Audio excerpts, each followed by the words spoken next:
ओम प्यारे बहन भाइयों, सत्यार्थ प्रकाश चैनल में आपका स्वागत है। जैसे हमने एक विषय अभी जल्दी में ही एक वीडियो बनाई थी और MSP क्या है, और हमने काफ़ी यत्न किया था कि हम उस बात को इस ग्रामवासियों को या देशवासियों को समझा पाए कि आखिर ये सब्जेक्ट क्या है जो आंदोलन कर रहे हैं वो, और एक जो सत्तासीन है वो। लेकिन कुछ व्यक्तियों का फिर टिप्पणी हुई और एक आग्रह आया कि अरे जी, जो आपने ये विषय उठाया है MSP का, ये पूर्णतः स्पष्ट नहीं हुआ, कुछ समझ में कम आया है, कृपया इस विषय पर एक विस्तृत चर्चा करो। तो उन व्यक्तियों के आग्रह पर मैं पुनः वही विषय जो मैंने पहले एक वीडियो बना के डाल चुका हूँ, तो उसी इस विषय को मैं पुनः आज आपके द्वारा एक वीडियो डाल रहा हूँ कि जिससे जो इस विषय में कुछ अनसुलझी बात रही हो, जो समझ में नहीं पाई, जिन्हें मैं समझा नहीं पाया हूँ, या जो लोग बात समझ नहीं पाए हैं, तो वो बात अच्छी तरह समझी जा सकें, तो ये वीडियो इस हेतु है। तो ये अब एक बात है, ये विषय बहुत थोड़ा गंभीर है। इसे समझने के लिए, समझाने के लिए एक तो ऊर्जा और एकाग्रता की बहुत आवश्यकता है। जैसे मैं यत्न करूँगा पूरा कि इस विषय को मैं अच्छी तरह समझा पाऊँ, आप भी यत्न करो हम इस विषय को अच्छी तरह समझ पाएँ। ये जरूर है कि यदि आप इस वीडियो को पूरी तरह देख लेते हैं और जो पहली डाली गई वीडियो उसको दोनों को पूरी तरह आप देख लेते हैं, तो फिर आपको इस सब्जेक्ट में, इस विषय में कोई संशय नहीं रहेगा कि भाई ये प्रक्रिया क्या है, क्या किसान चाहते हैं, सरकार की बाध्यता क्या है, इसमें क्या होना चाहिए, सरकार इसमें क्या करेगी, ये तो हमारे हाथ में नहीं है, आंदोलनकारी हमारे हाथ में क्या करेंगे ये तो हमारे हाथ में नहीं है, लेकिन हमारे हाथ में ये कि सरकार की भूमिका क्या है, उसकी मजबूरी क्या है और वो क्या कर सकती है, और जो आंदोलनकारी हैं उनकी भूमिका क्या है, वो किस तरह कर रहे हैं और वो क्या कर सकते हैं। तो हम आते हैं साथियों, यदि आप इस पूरी लड़ाई का, इस पूरे आंदोलन का दो ही शब्दों में विभाजन करें या दो ही शब्दों में अभिव्यक्ति देनी चाहें, तो वो दो शब्द हैं, एक है मोनापाली और एक दूसरा है मोनाआप्शनी। मोनापाली और मोनाआप्शनी, ये क्या चीज है? इन दो शब्दों की लड़ाई है। ये सरकार की चिंता है कि कहीं किसान जो अनुचित मांग रहे हैं उनकी वो मोनापाली ना हो, और जो आंदोलनकारी डरे हुए हैं वो डर रहे हैं कि ये कहीं मोनाआप्शनी ना हो। अब ये क्या चीज है? मोनापाली वो है कि जिसमें विक्रेता अपनी मन मर्जी के रेट पर अपनी चीज को बेचना चाहता है। पर ध्यान देकर सुनो, उसे इस बात से कोई मतलब नहीं है कोई गरीब है, दरिद्र है, बाजार की स्थिति क्या है, दुनिया की स्थिति क्या, केवल उससे इस बात है कि मेरी ये चीज है, मैं तो इस पर बेचूंगा। इसे कहते हैं मोनापाली।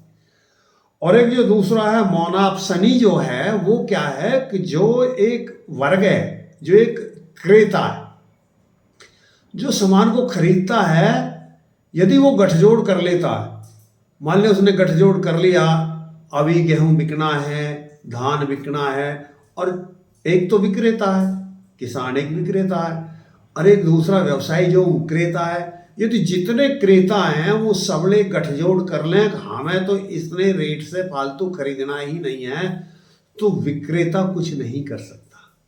तो जो किसान हैं, जो उनका डर है मोनाआप्शनी ना हो जाए।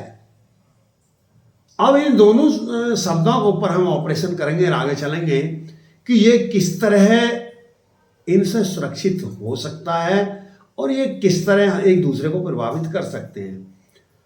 मेरे प्यारे साथियों, जैसे ही एमएसपी, यानी हमने जैसे पिछली वीडियो में बताया, आप भी देख रहे हैं, आज तक आप ये सुन रहे होंगे कि किसानों का जो आंदोलन है वो केवल 3 कानूनों के विरुद्ध में है, और यदि सरकार उनको वापस ले ले तो आंदोलन समाप्त हो जाएगा।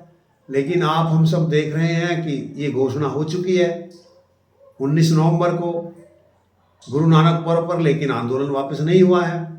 तो या का मतलब कि वो चीज क्या है जिसे वो आंदोलनकारी मांग रहे हैं, वो है जो आंदोलनकारी जिसे मांग रहे हैं एमएसपी, यानी न्यूनतम समर्थन मूल्य, और जिसे मिनिमम सपोर्ट प्राइस इंग्लिश में कहते हैं। अब ये क्या चीज है जिसको किसान तो मांग रहा है और सरकार देना नहीं चाहती है? इसके लिए हमें थोड़ा पीछे जाना पड़ेगा, उसका इतिहास क्या है, कि ये क्या चीज है जिसे किसान मांग रहे हैं, जिसे सरकार देना नहीं चाहती है। मेरे साथियों, 1966 में यहाँ लाल बहादुर शास्त्री जी की सरकार थी, और उस समय देश की स्थिति बहुत ही भयावह थी। हम गुलाम थे, फिर स्वतंत्र हुए थे। हमारी आबादी तो बहुत कम थी उस समय, कुल 33-34 करोड़ थी, लेकिन इतनी आबादी का भी हम भरण पोषण नहीं कर पा रहे थे। हम बाहर से अन्न लाने के लिए मोहताज थे, हमारे पास में ऐसा अन्न नहीं था। उसके तो कारण खैर अनेक थे, वो दोषपूर्ण नीति भी थी, और एक हमारे पास में संकर बीजों का अभाव था। तो ऐसे में जब वो तात्कालिक समय की मजबूरी थी, प्रधानमंत्री जी ने एक व्यवस्था दी कि एक कानून आना चाहिए, कैसा, जिसे हम एमएसपी यानी न्यूनतम समर्थन मूल्य के नाम से जाना गया। वो एक प्रावधान लेकर के लाल बहादुर शास्त्री जी आए, और उसका मतलब जो किसान अन्न पैदा कर रहा है उस पे उसने जिसकी उसकी कीमत आ रही है, जितनी लागत आ रही है, जितना खर्च आ रहा है, वो उसको मिलना, उसको देना सरकार का कर्तव्य बनता है। यानी जो एक किसान है, जो राजाओं का राजा है, जो देश का पालन करता है, लगभग 70% भारत में किसान वर्ग से व्यक्ति जुड़े हुए हैं, और उसका भरण पोषण कैसे हो, वो आत्महत्या करने के लिए मजबूर ना हो, वो निर्धन ना हो, वो परेशानी में ना रहे, इस बात को लेकर के श्री लाल बहादुर शास्त्री जी द्वारा ये जो कानून है एमएसपी, इसको नियम को या इस नीति को, ये नियम नहीं बन पाया, आज तक कानून नहीं बन पाई, एक ये नीति रही। इसमें भी खैर आपको हो सकता है कि भाई नीति और नियम क्या, इस पर चर्चा करी, पुनः फिर करेंगे। अब यहाँ इतनी ही बात है कि लेकिन इसके लिए फिर एक आवश्यकता हुई। अब भाई किसान को उसका न्यूनतम मूल्य दिया जाना चाहिए, फिर न्यूनतम मूल्य कैसे दिया जाए? उस न्यूनतम मूल्य को निर्धारित करने के लिए सरकार को एक संगठन की आवश्यकता पड़ी, जिसका नाम बना CACP। आई बात सुन, क्योंकि MSP किसान को दी जा सके। अब जब ये किसान को देनी है तो समस्या कहाँ है कि भैया की व्यवस्था कैसे हो, कैसे दी जाए, क्या मानक हो? तो जो मानक तय करने वाला संगठन बनाएगा उसका नाम क्या रखा गया? CACP, यानी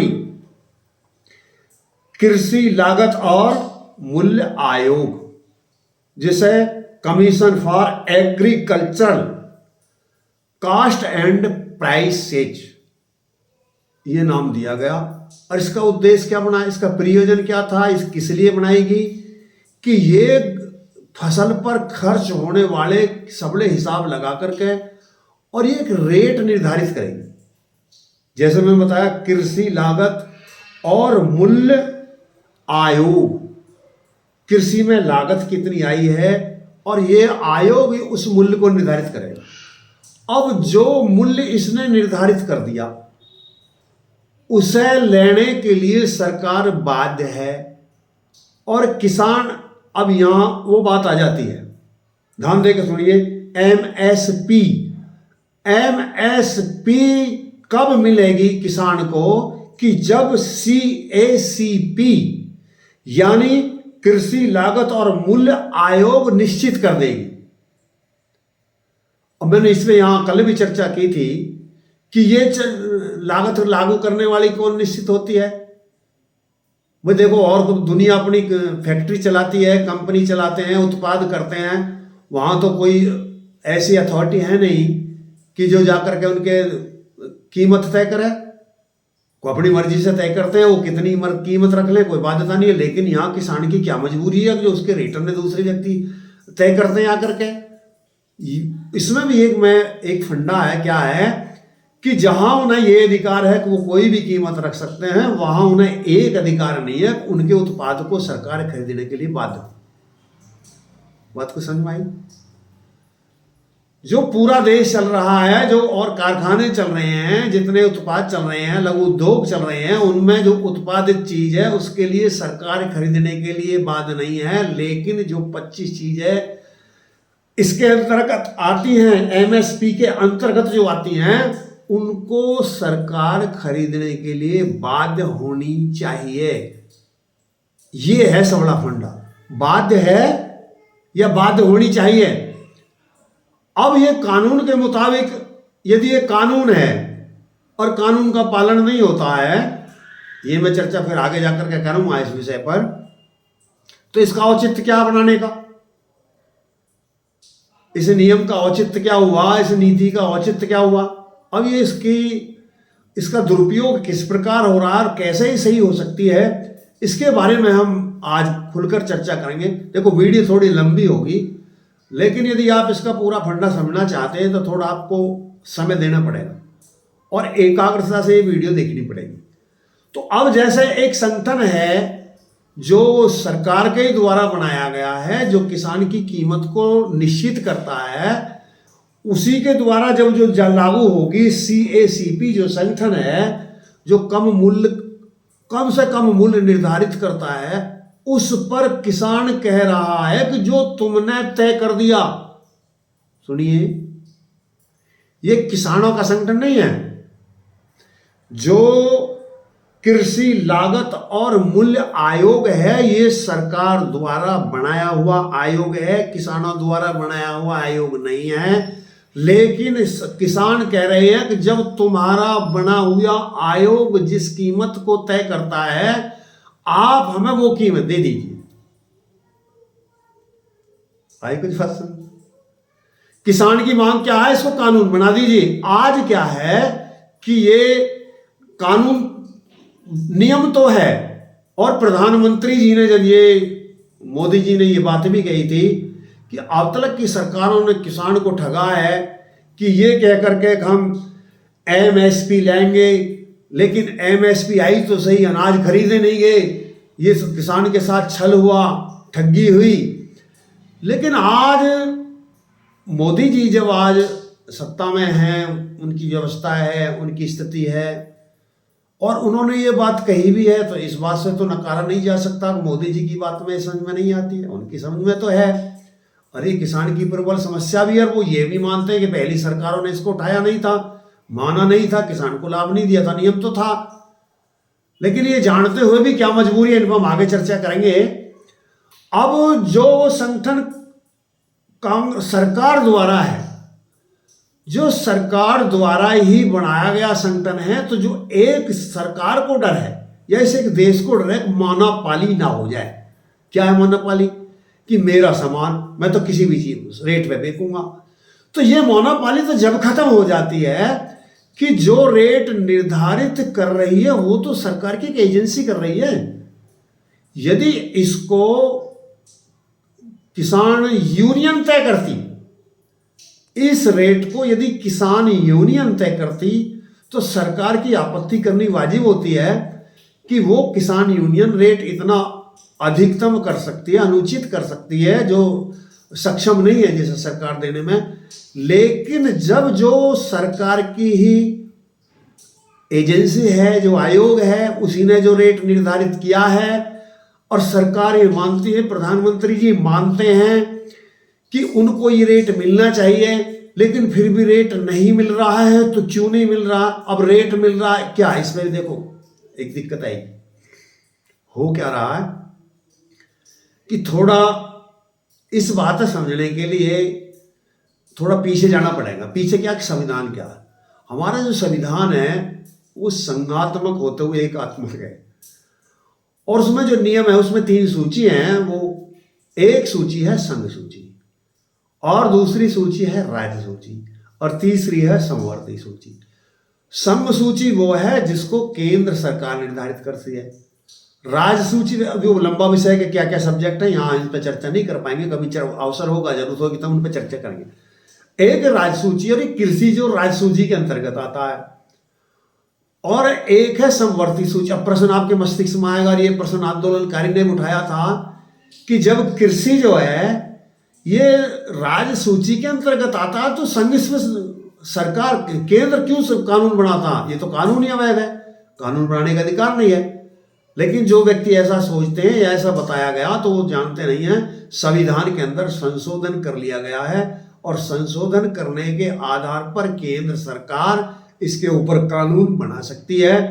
और मैं ये भी बता दूं, समवर्ती सूची के अंदर प्रावधान क्या है कि यदि ऐसी परिस्थिति हो कि कोई कानून केंद्र सरकार ने बनाया है और कृषि जो राज्य सरकार है, यानी विषय तो वो बहुत लंबा है लेकिन मैं उसको संक्षिप्त कर रहा हूं, जो राज्य सरकार है उसने उस पर कुछ कानून बना रखा है या वो बनाना चाहती है।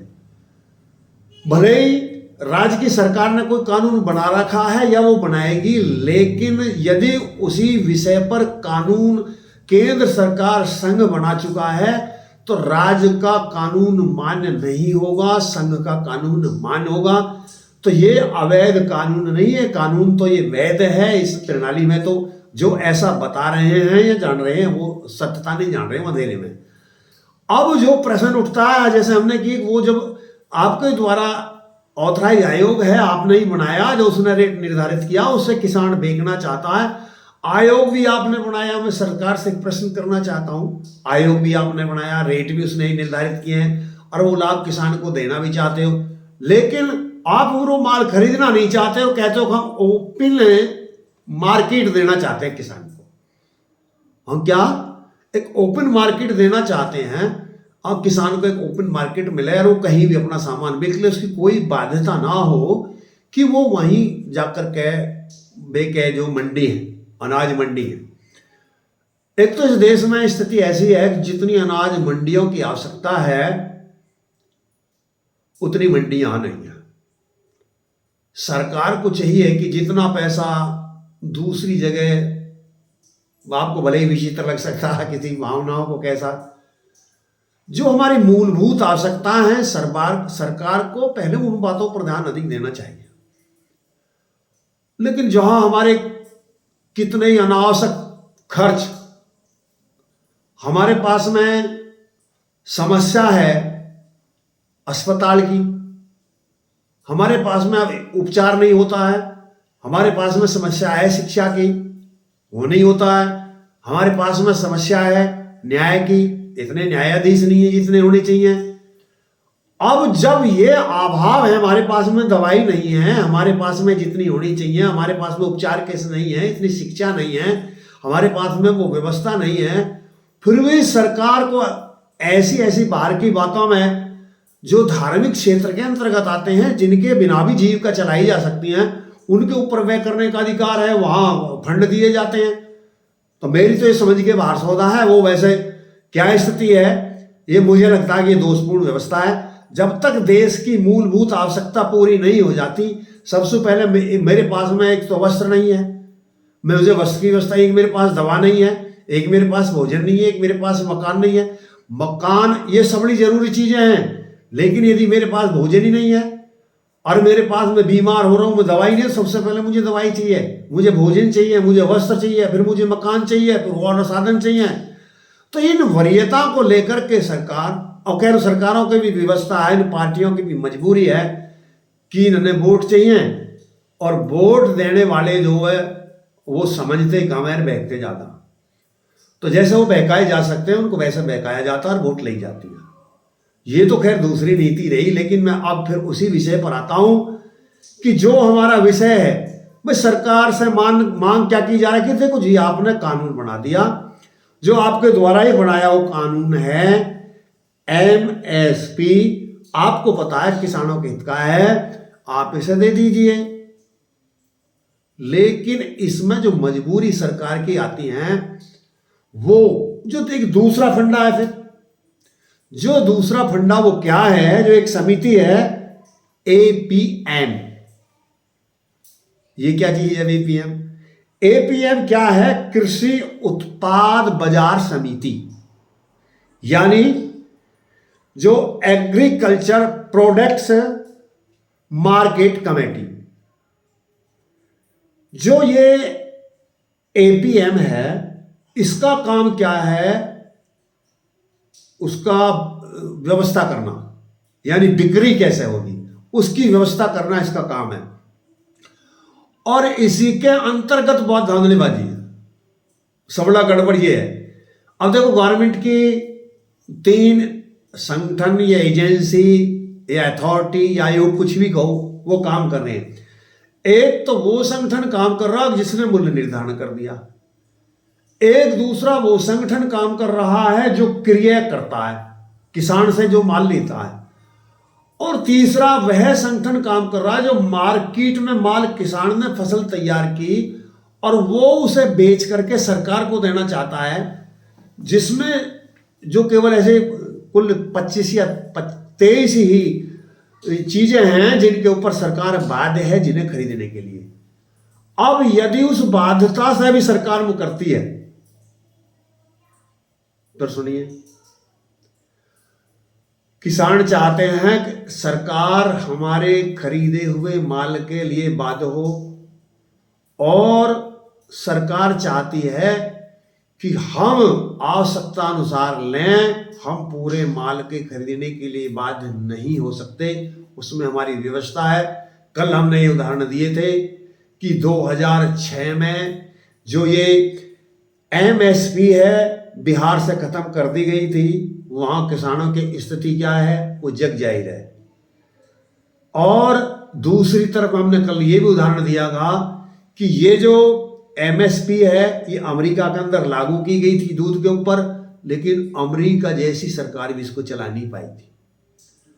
अब जो प्रधानमंत्री जी इस विषय पर बात कर रहे हैं कि हम यह में जो कुछ दोष रह गया है, कुछ समझा, उस पर हम अच्छी तरह विवेचना करेंगे और पुनः इसके बारे में विचार करके फिर एक सहमति से एक समिति बनाई जाएगी, फिर लागू करेंगे।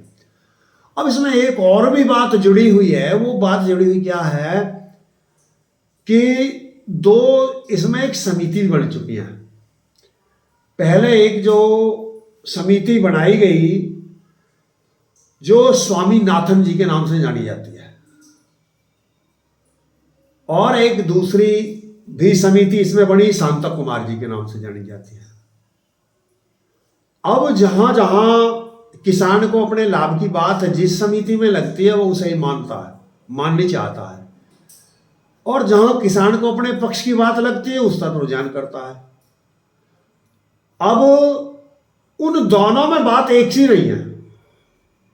फिर गौर दे के सुने, हमारे पास में सरकार द्वारा ही, वो भी सरकार द्वारा ही बनाई गई 2 ऐसी आयोग या 2 ऐसे संगठन या 2 ऐसी समिति बनाई गई, जो एक स्वामीनाथन के नाम से बनाई गई और एक जो शांता कुमार के नाम से बनाई गई।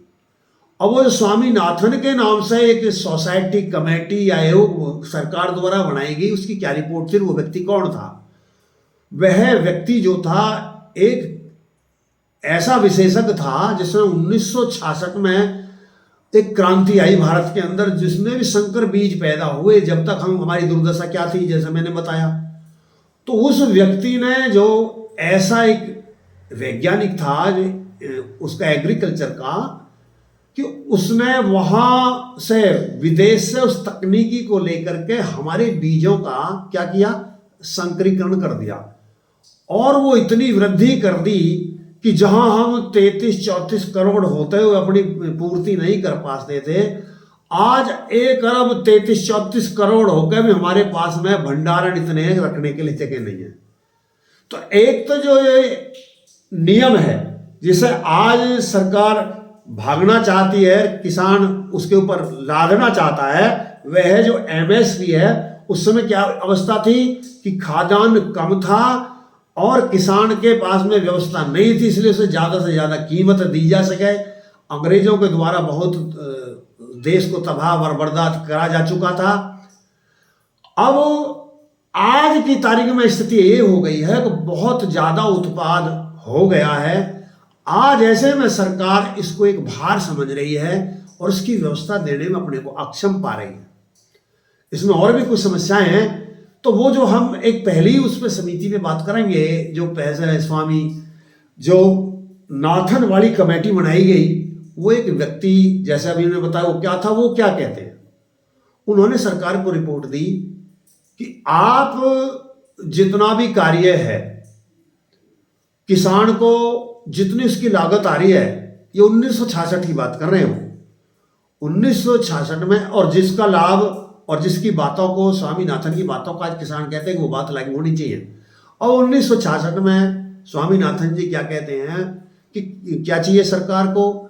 सरकार को ये चाहिए कि वो जितनी किसान की लागत आई है उस पर 50% और ज़्यादा दे, और उसे लगाने के बाद में जब एमएसपी तैयार हो और जो रेट तय कर दिया जाए, फिर उसे किसान के रेट सामान को सरकार खरीदने के लिए बाध्य हो।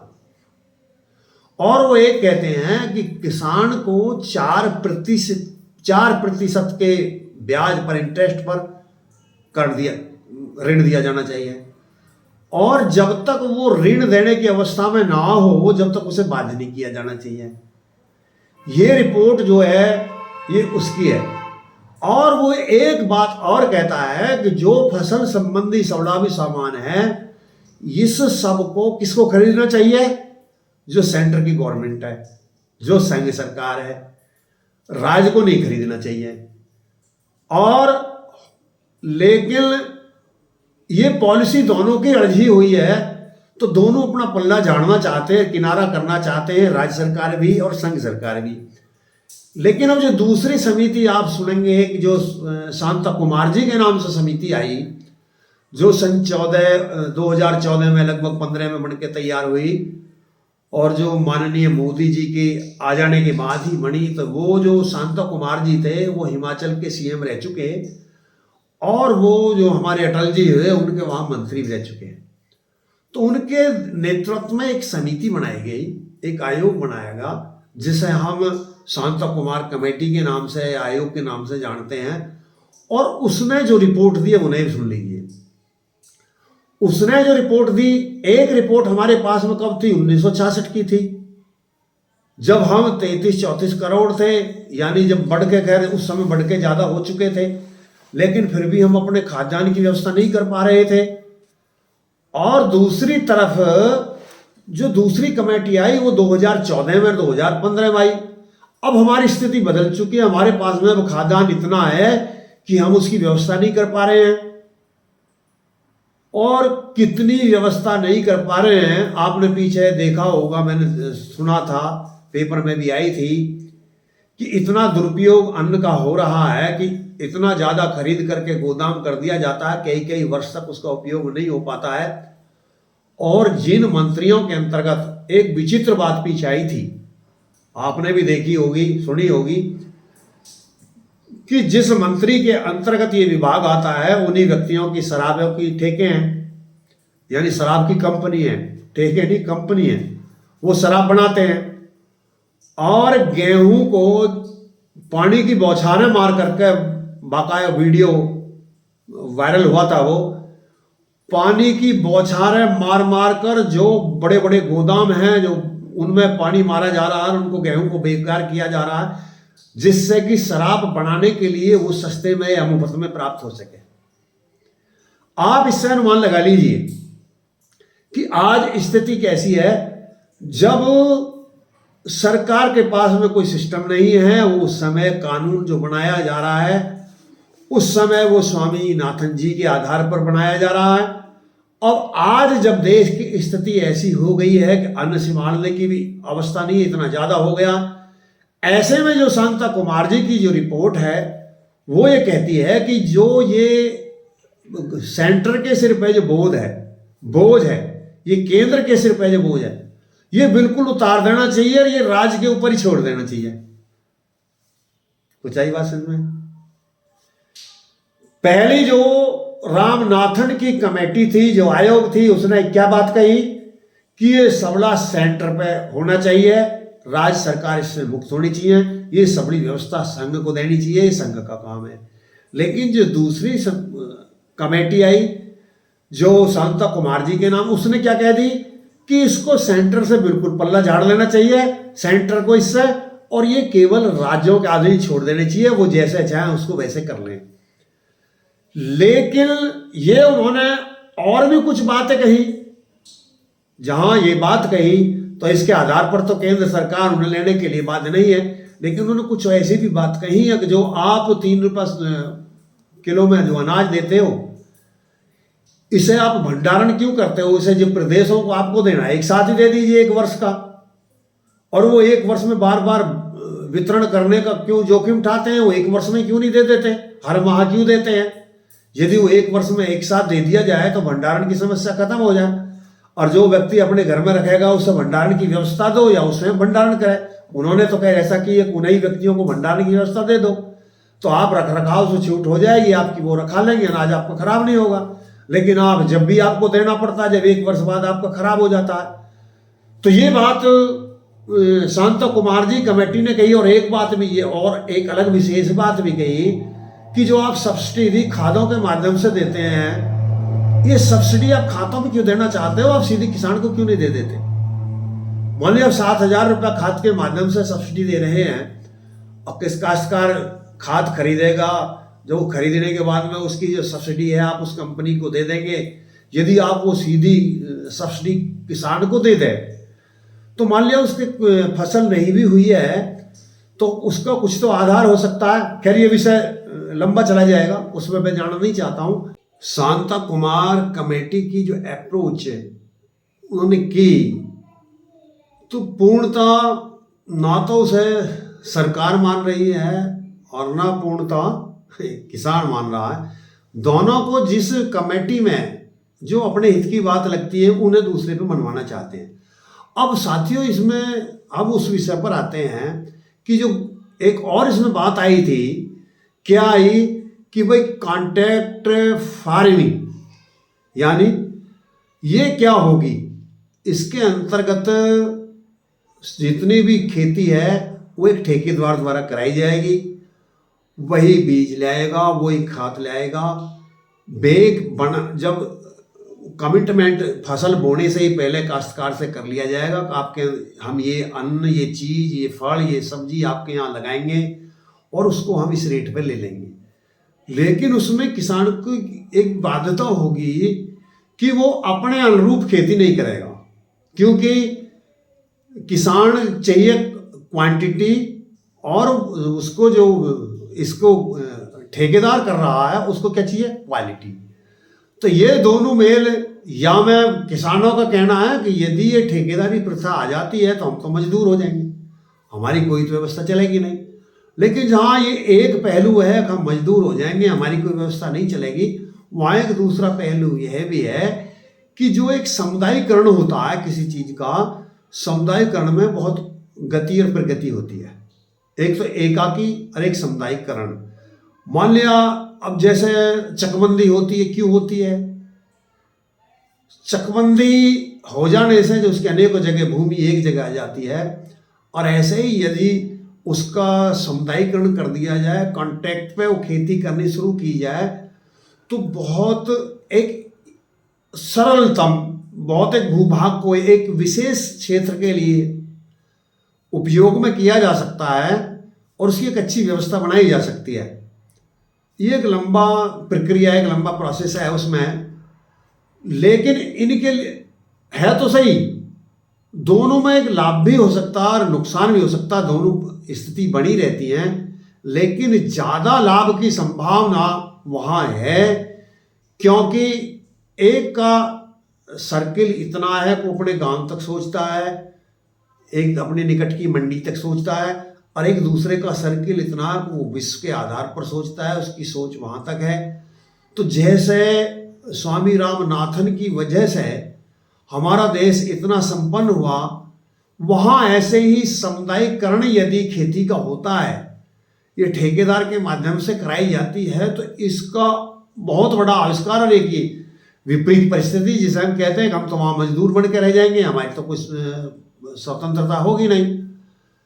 हाँ, ये भी बात ठीक है, जैसे हमने देखा था कि जब अंग्रेजों की सरकार थी तो हमारी स्थिति ऐसी थी। अब हम दूसरी तरफ चलते हैं, जो सरकार मानना नहीं चाहती है, और उसकी समस्या क्या है। एक तो ये समस्या आएगी कि जो किसान ने माल तैयार कर दिया, कैसी भी क्वालिटी हो, उसे खरीदना पड़ेगा, और यदि नहीं खरीदती तो उसका क्या हो। और जो उसे कि संतुलन भी बनाना पड़ेगा, जहां किसान इसके अपनी बनाई चीज को सरकार को बेचने के लिए बाध्य करना चाहता है। जब आप थोड़ी देर के लिए सोचिए कि पूरा देश है, इसे सब चीज की आवश्यकता, आलू की भी आवश्यकता है, दाल की भी आवश्यकता है, चालू की भी मतलब चावल की भी आवश्यकता है, सब चीज की आवश्यकता है। अब एक जो किसान है, वो यदि स्वतंत्रता से ये कहता कि मैं तो केवल गेहूं पैदा करूंगा और मेरे गेहूं को आपको जबरदस्ती खरीदना पड़ेगा, ये कानून बनाओ आप। और मैं अब एक दूसरी तरफ संघ है जिसका सबके प्रति दायित्व है, तो वे केवल एक गेहूं खिला करके तो देश की रक्षा हो नहीं सकती, देश की भूख भाग नहीं सकती। उसे तो कपास भी चाहिए, उसे गेहूं भी चाहिए, उसे चावल भी चाहिए, दाल भी चाहिए, सब्जी भी चाहिए। अब उन्हें सब सब्जी चाहिए, बेचने वाला ये कहता नहीं मैं अपनी मर्जी से करूंगा, तो ये बात दोनों एक निभ नहीं सकती। सरकार को जो नियम इस पे ये बनाने के लिए सरकार भी बाध्य होगी, उसकी भी मजबूरी होगी कि फिर वो काश्तकार के लिए, किसान के लिए ये तय करे तू बोएगा क्या। आई बात समझ में? फिर भी गुलामी आ गई। जहां आप कह रहे हैं कि जो कॉन्ट्रैक्ट फार्मिंग है वो हमें नहीं चाहिए, ठेकेदारी प्रथा हमें नहीं चाहिए, तो वो यहां यदि आप ये व्यवस्था लागू नहीं करोगे तो व्यवस्था चल नहीं सकती। ये व्यवस्था की मजबूरी है। फिर ये निर्धारण करना पड़ेगा सरकार को आप क्या क्या फसल बो सकते हैं, उन फसलों को ही लेने के लिए सरकार बाध्य होगी। अब एक जो प्रश्न होता कि यदि उसको क्वालिटी ठीक नहीं है, तो फिर सरकार उसका क्या करे। अब यहां में एक दूसरा भी प्रश्न है कि जहां सरकार की मजबूरी है कि भाई क्वालिटी किसान में, यदि क्वालिटी किसान की मजबूरी है, मान लिया उसने क्वालिटी जानबूझ के खराब नहीं की है, क्वालिटी खराब हो गई, उसने किसान ने खेत काट दिया है, फसल कटी हुई है। अभी जैसा हुआ था, मूंजी कटी हुई थी, बारिश हो गई, इतना पानी भर गया, अब मूंजी काली पड़ गई, जमने लगी, तो यहाँ में किसान की क्या, वो तो मजबूर है। और यदि किसान स्वयं उसकी क्वालिटी ऐसे ज़्यादा केमिकल डाल करके या ज़्यादा खाद डाल करके उसकी क्वालिटी को डाउन करता है, वहाँ भी एक पैरामीटर आता है। फिर सरकार ये भी तय करेगी कि आप कौन कौन से केमिकल लगा सकते हो, कौन सा खाद कितना लगा सकते हो, कौन से। अब इतनी बाध्यताओं से फिर किसान को गुजरना पड़ेगा जब वो क्वालिटी मैनेज होगी। और एक जो बात है उसका बीमा भी हो, किसान का फसल का बीमा होना चाहिए जरूर, जिनका नहीं हो रहा है, जहां जो हो रहा हो अच्छी बात, नहीं हो रहा तो बीमा होना चाहिए। किसान जब सब चीज का बीमा हो सकता है तो किसान का बीमा क्यों नहीं हो, ये भी बीमा होना चाहिए। अब ये जो स्थिति है जहां ना तो पूर्णतः किसानों की बात मानी जा सकती है, किसान भाइयों को भी इस पर ठंडे मस्तिष्क से सोचना चाहिए। और सरकार जो है पूर्णतः, यदि सरकार वो बिल्कुल ही नकार देती है, अब मुझे तो ये बात माननी नहीं है, तो फिर प्रधानमंत्री जी जब ये क्या कह रहे थे, पिछली सरकारों ने किसान को लूटा है और उन्होंने जो ये है एमएसपी ये लागू तो करी, ये बताई तो सही, लेकिन दी नहीं, तो ये तो दोष फिर आप पे भी आता है। उन्होंने बताई थी, उन्होंने लागू नहीं की थी, तो आप भी बता रहे हैं आप भी लागू नहीं कर रहे हैं। अब जो ये स्थिति है जहां यहां में एक और विशेष भी घोटाला है, जो एक देश को लूटा जा रहा है योजनाबद्ध तरीके से, जो प्रणाली आज की तारीख में चली हुई है, वो क्या है कि किसान कहे तो रिजेक्ट कर देंगे। जो एक भ्रष्टाचार बढ़ रहा है, किसान के माल को रिजेक्ट कर देंगे और ऐसे ठेकेदारों से जिनकी सेटिंग है, जो बड़े बड़े व्यवसायी हैं जिनकी सेटिंग है, वो किसान से सस्ते पे ले लेते हैं और उसी सस्ते पे खरीदे हुए सामान को वहीं बेच देते हैं जहां सरकार बता रही है कि हम नहीं खरीद सकते, वहां वो खरीद ली जाती है। वहां एमएसपी का लाभ किसान को ना मिलकर के उस बीच के बिचौलिया को मिल जाता है। तो समस्या दोनों तरफ है। एक तरफ ये विषम परिस्थिति है, आप दूसरी तरफ जाइए, आपने कह दी कि किसान, सरकार कह रही है कि हमने खुली मार्केट दे दी और इस कानून के तहत आप कहीं भी बेच सकते हैं। आप जहां उसने उत्पाद किया वहां तो आप खरीद नहीं रहे हो। सुने, जो व्यक्ति सरकार की वकालत कर रहे हैं वो भी सुने इस बात को। अब यहां किसान की क्या मजबूरी है? आपने कह दिया हम खुली मार्केट किसान को दे रहे हैं, बहुत अच्छी बात है, खुली मार्केट आपने दे दी, लेकिन उसके पास में चीज इतनी कम है। जब आप खुली मार्केट दे रहे हो तो वहां खरीदने की कोई व्यवस्था दे नहीं रहे हो, तो खुली मार्केट में वो कहां बेचने जाए? क्या मान लिया वहां बेचने जाए जहां संघ के कार्यालय खुले हुए हैं, जहां वो खरीद के गोदाम भरती है? खुली ओपन मार्केट उसके लिए वहां है। क्या वो दूसरे प्रदेश में जा लेकर के वहां उसके लिए खुली मार्केट है? क्या मान लिया उसके पास में 10 क्विंटल अनाज है और 10 क्विंटल अनाज को लेकर के दूसरे देश में, प्रदेश में, राज्य में जा सकता है? और यदि जा सकता है तो कितना उसका खर्च होगा? कि व्यवहारिक है? क्या वहां जा पाएगा? तो वहां तो वो नहीं जा सकता। और जब वहां वो जा नहीं सकता तो ये दिवालिया बैंक की खुली मार्केट दी जा रही है, इसका औचित्य क्या रह जाता? फिर इसका कोई औचित्य नहीं रहता।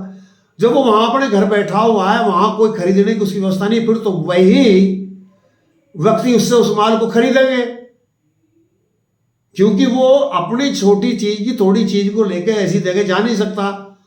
और खुली मार्केट में जो बेच रहे हैं वो लेने को तैयार है नहीं, वो तो उसी रेट पर लेंगे। तो जो ये ऐसी अड़धे हुए सवाल है, दोनों तरफ से किसान दुखी है, परेशान है, इसमें दो बात नहीं है, दो मत नहीं है। सरकार की भी कुछ बाध्यता है, व्यवस्थाएं हैं, देश चलाना है, उसके भी अपने मानक हैं, वो भी पूर्णतः स्वतंत्र तो है लेकिन स्वच्छंद नहीं है। अब सुने, ना तो सरकार स्वच्छंद है और ना किसान स्वच्छंद है, वो स्वतंत्र हैं अपनी बात कहने के लिए, लेकिन जो व्यवहारिक बात हो। अब जैसे प्रधानमंत्री माननीय जी ने एक जो बात कही है कि हम इस पर विचार करेंगे और एक समिति बनाएंगे, तो उस समिति पर विचार हो जब तक किसानों को जैसे ही संतुष्टि हो समिति के बारे में, जिससे किसानों का भी प्रतिनिधित्व हो, अर्थशास्त्री भी हो, केवल एक ही पड़ा ना हो जी किसान ही अपनी किसान यूनियन बनाए, वो रेट तय कर दें, वो मानक तय कर दें, वो कानून का तय कर दें, ये नहीं चलेगा। और इतना भी नहीं चलेगा उस वर्ग को अनछुआ और अनदेखा कर दिया जाए और जब कानून बना दिया जाए। जैसा अभी मैं इसमें एक और प्रश्न उठता है कि हमारे माननीय प्रधानमंत्री जी, जो एक बहुत योग में बहुत सम्मान उनका करता हूँ, बहुत त्यागी तपस्वी व्यक्ति हैं, और मैंने कल भी एक बात कही थी, आज भी फिर एक बात करता हूँ, लेकिन देश को अकेले मोदी जी नहीं चला रहे, एक संगठन चला रहा है, और संगठन में सब साफ व्यक्ति नहीं है। ये हमारी प्रणाली जो दोषपूर्ण प्रणाली है, वो पार्टीबाजी की प्रणाली है, उनकी भी कुछ व्यवस्था हो सकती हैं। अब उनकी जो कुछ व्यवस्था हो सकती हैं उनके अनुरूप और देश की आवश्यकताओं के अनुरूप, और उन्होंने एक बात कही थी, वो जो कुछ हित कर सकते हैं सामर्थ्य, मुझे विश्वास है वो करेंगे, मुझे ऐसा पूर्ण विश्वास है वो करेंगे। और लेकिन मेरे मस्तिष्क में भी कुछ प्रश्न उठ रहे हैं, जैसे मोदी जी ने, माननीय प्रधानमंत्री जी ने एक बात कही है कि मैं इस देश के लिए, इन किसानों के लिए एक ऐसी कानून लेकर आया था जो बिल्कुल दीप था, दीप जैसा प्रकाश था, लेकिन मैं समझा नहीं पाया, हम समझा नहीं पाए कि हम इतनी बढ़िया चीज लेकर आए हैं जिसका विरोध हमारे, जिनके लिए हम आए थे, जिनका हम इलाज करना आए थे, जिनका हम भला चाहते थे, उन्होंने उसका विरोध शुरू कर दिया। मैं दुख है, मैं देश के हित में इस कानून को वापस लेता हूं। लेकिन मेरी फिर एक अपील भी है कि मेरी जिज्ञासा भी है, और मैं ये मीडिया से भी बात जाननी बूझनी चाहूंगा कि जहां प्रधानमंत्री जी ये बात मानते हैं कि हमारी जो बात थी बहुत हितकारी थी, लेकिन हम उसको समझा नहीं पाए।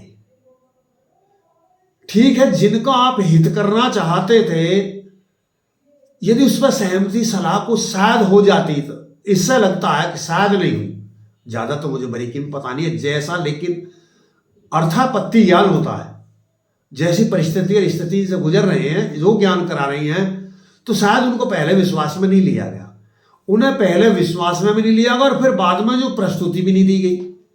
लेकिन वही प्रश्न अब भी तो उठता है, हेलो, वह प्रश्न अब भी तो उठता है, जब ऐसा प्रकाश लेकर के, हम ऐसा दीप लेकर के किसानों के पास हम गए थे, उस राजाओं के पास गए थे कि वो तंग था, व्यथित था, दुखी था, उसको अच्छी तरह उसकी व्यवस्था को, उसकी दशा को सुधारा जा सके, उसके दर्द को समझा जा सके,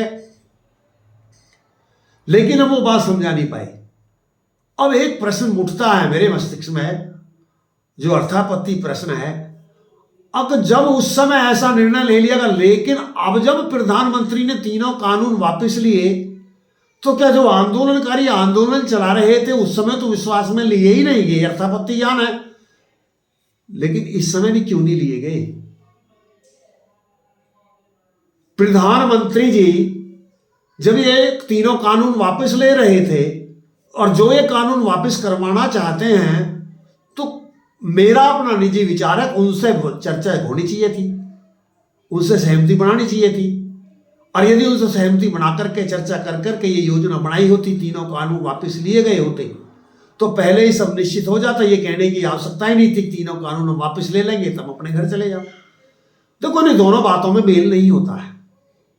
मैं माननीय प्रधानमंत्री जी से भी ये अनुरोध करूंगा कि जिस दिन वो सत्तासीन हुए थे,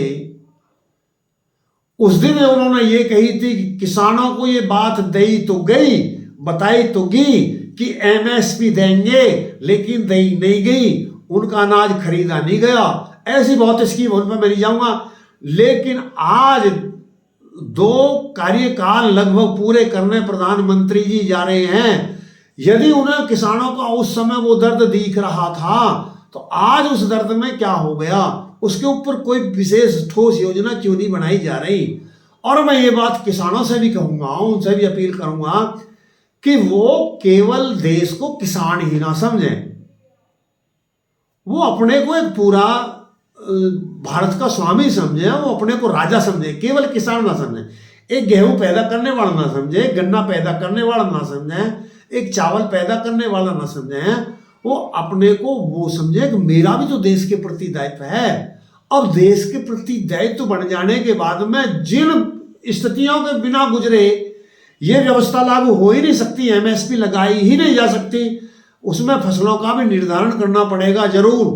अब फसल कौन सी बोई जाएगी, फिर फसल की क्वालिटी कैसे सुधारी जाएगी, उसके मानक क्या होंगे, इन सब आदि आदि बातों पर जो संभावित खर्चा, उसकी व्यवस्था कैसे होगी, उसका वितरण कैसे होगा, उसकी व्यवस्था राज्यसभा करेगी, उसकी सभा संघ करेगा, वो किस सूची के अंतर्गत आएगा, वो बहुत एक लंबे प्रोसेस, एक बहुत अच्छे गहन जटिल चिंतन की आवश्यकता है, जो अब से पूर्ण नहीं हुआ है, लेकिन उसकी महती आवश्यकता है। और जब तक ये देश का किसान, मैं बता रहा हूं, दुखी रहेगा, देश सुखी नहीं हो सकता। लेकिन केवल किसान ही सुखी हो जाए और दुखी रहे तो भी ये देश सुखी नहीं हो सकता। दोनों का सुखी होना बहुत आवश्यक है। और जो इसका नेतृत्व कर रहे हैं, जो लीडरशिप कर रहे हैं, बहुत कुछ दोषपूर्ण नीति हैं, बहुत कुछ देश को उन खर्चों से बचाया जा सकता है यदि वेद की व्यवस्था लागू कर दी जाए। तो जो बेमतलब की फौज देश के सिर पर लादी हुई है, ये देश को उन्नति की तरफ नहीं ले जा रही है, अवनति की तरफ ले जा रही है। वो कैसे ले जा रही है, कभी फिर अवसर मिलेगा तो हम बात करेंगे। इन्हीं बातों के साथ मैं अपनी वाणी को विराम देना चाहूंगा और मैं प्रार्थना करनी चाहूंगा उन सभी इन आंदोलन से जुड़े दोनों पक्षों को, जो आंदोलन चला रहे हैं और जो इस आंदोलन को समाप्ति की तरफ ले जा सकते हैं।